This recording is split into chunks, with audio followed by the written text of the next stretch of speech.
A powerful demon existed before Satan and pandered to the needs of the perverts, atheists, the worthless, occultists, or anyone with a disturbed soul.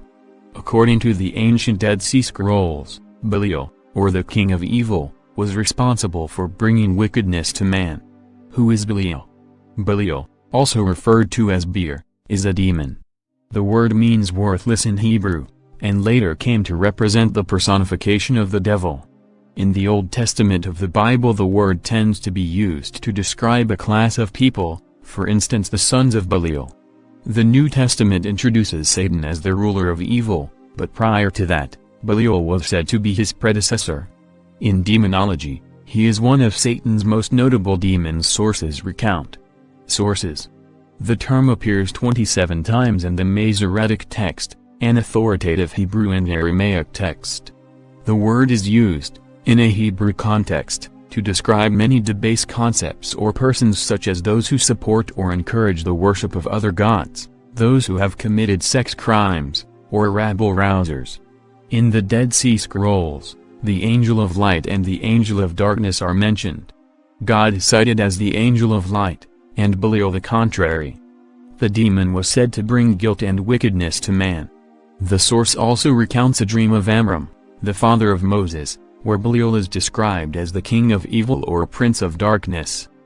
The fragments of a Zedekite work, texts contained within the Dead Sea Scrolls, speak of the three nets of Belial: fornication, wealth and pollution of the sanctuary.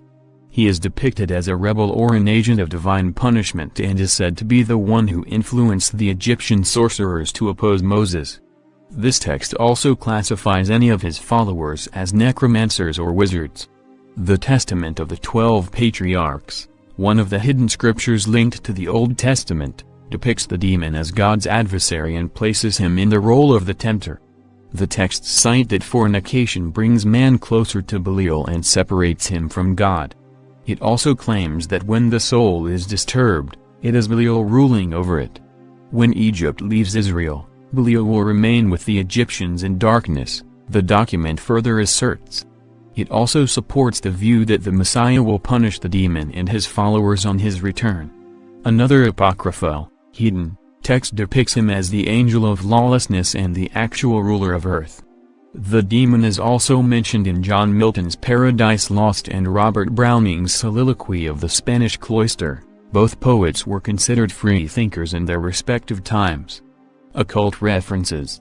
Various occult texts refer to Belial, including the 17th century grimoire The Lesser Key of Solomon, Aleister Crowley's Goetia, and the Satanic Bible.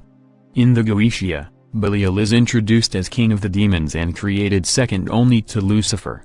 He is said to bring favors to magicians and appears as two angels standing in a chariot of fire. In the Pseudomnarchia Daemonum, he is listed as one of the top demons.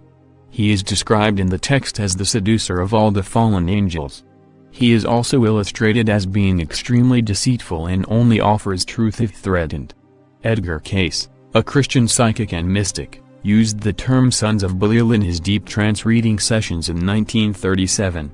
He was popularly known as the Sleeping Prophet and gave over 2,500 readings to those he induced a deep trance state in. He used the term in the Hebrew sense of worthlessness, but later used it to refer to opposing human forces.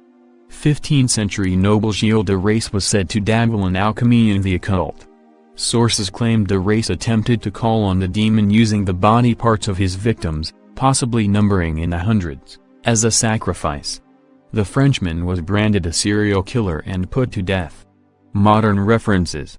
Belial, furthermore, continues to appear in many modern books, Dinar Kuntz's Phantoms and Graham Masterson's Master of Lies, films, Nosferatu, The Exorcism of Emily Rose and Basket Case, and games, Vampire, The Requiem, Diablo etc.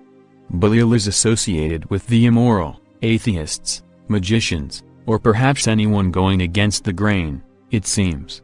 In today's modern society, however, does the majority not tend towards aberration and diversion, in some form, from the status quo? Does the tendency to be self-aware and question previously accepted dogma make us all sons and daughters of Belial?